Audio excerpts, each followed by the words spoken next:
नमस्ते प्रणाम। और एगो बहुत भव्य कल जग स्टार्ट भइल बावे सीतामढ़ी में हमनी के लक्ष्मण बाबा के नगरी और माँ बंगलामुखी नारायणपुर में। और वो 30 तारीख तक समापन बा।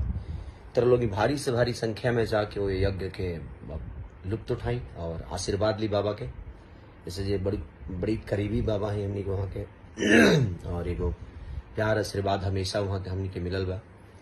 तो हम सब रउआ सबसे रिक्वेस्ट करब कि नारायणपुर में जाके 30 तारीख तक ये यज्ञ बा। तो रउआ लोग यज्ञ में शामिल होके और आशीर्वाद पाई और बाबा के भी आशीर्वाद पाई, माँ बंगलामुखी के भी आशीर्वाद पाई। तो बाबा के प्रणाम। लक्ष्मण बाबा जो कि हम लोग के गार्जियन है और बाबा भी, तो ऐसे ही प्यार आशीर्वाद ये सीतामढ़ी में है और 22 तारीख से शुरू हुआ है, 30 तारीख तक रहेगा। तो आप लोग जाइए और अपना प्यार आशीर्वाद यज्ञ में जाकर और प्रसाद पाइए और आशीर्वाद लेके आइए। Thank you.